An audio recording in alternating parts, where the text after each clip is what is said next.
درود به همه علاقه‌مندان آشپزی. می‌خوایم با هم پاستا با سس آلفردو درست کنیم. برای تهیه این سس رسیپی‌های مختلفی وجود داره، ولی ما امروز رسیپی اصلی رو نمی‌خوایم درست کنیم. امروز می‌خوام با رسیپی خودم تهیهش کنم. رسیپی که فکر می‌کنم باهاش خیلی طعم لذیذتری داره. من توی این رسیپی از سس بشامل استفاده می‌کنم که آموزشش رو توی ویدیوهای قبل داشتیم. سینه مرغ، حالا هر مدلی که دوست داریم اسلایس می‌کنیم، یا به صورت نواری یا به صورت مکعبی. حدود 60 تا 70 گرم برای هر نفر. کره داریم 2 الی 3 بند انگشت به ازای هر نفر. جعفری داریم صرفاً برای تزیین روش. پنیر پارمژان تقریباً 3 الی 4 قاشق غذاخوری. 2 عدد سیر داریم، 2 تا حبه سیر که باید ریز ریز خردش کنیم. و خامه داریم 3 تا 4 قاشق غذاخوری که این رو هم باید بگم که توی رسیپی اصلیش ما از نه سس بشامل استفاده می‌کنیم نه خامه. در واقع به جای خامه و اینها یه هوی کریم داریم که خب توی ایران خیلی در دسترس نیست و توی ویدیوهای آینده بهتون دستورش رو آموزش میدم، ولی من به جاش از خامه استفاده کردم که با سس بشامل یه طعم مکمل خوبی به غذا میده. تنها ادویه این سس فلفل سیاه که مثل همیشه از ترکیب فلفل سفید و سیاه استفاده میکنم و نمک به میزان لازم.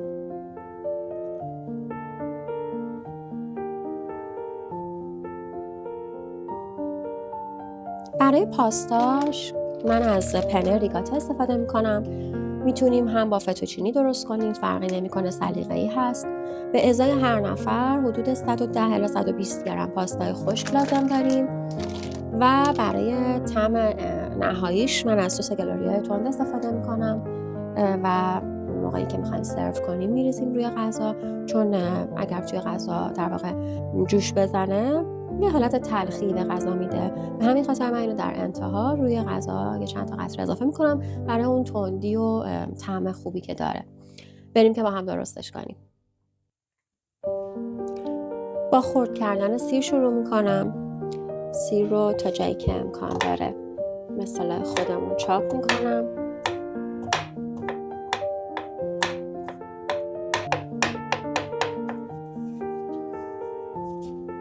اونقدری که سیر موقع تفت خوردن با کره مزهش آزاد بشه کافیه، احتیاجی نیست که خیلی زیاد ریز بشه.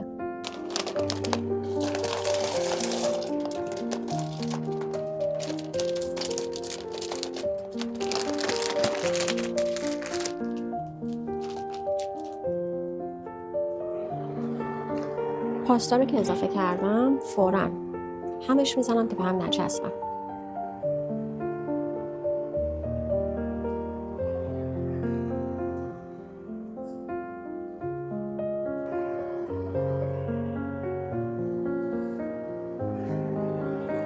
چکش میکنم.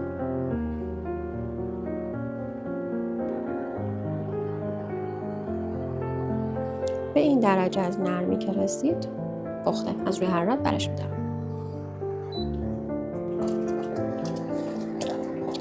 لحظه آخر پنیر پارمژان رو به سس آلفردو اضافه میکنم.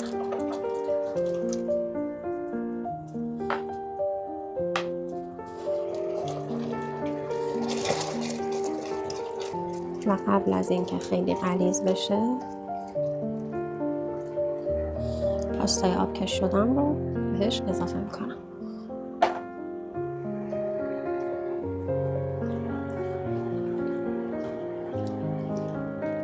احتیاجی به حرارت مجدد نداره، در حدی که فقط این مقدار سسمون گرم بشه کافیه. آماده است برای سرو. توی ظرف مخصوص پاستا میریزیمش و نکته‌ای که برای این غذا وجود داره گرم سرو کردنشه. یه مقداری جعفری استفاده میکنم در حد چند تا قطره سس تنده گلوریا.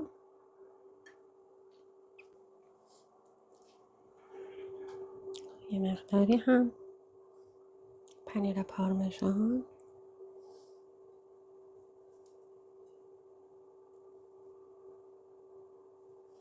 پاستای ما آماده است. امیدوارم که درست کنین، نوش جان کنین و لذت ببرین. مرسی که ما رو همراهی کردین. منتظر لایک و کامنت های قشنگتون هستم. با همین رسیپی درستش کنین و نظراتتون رو روی کامنت به من بگین.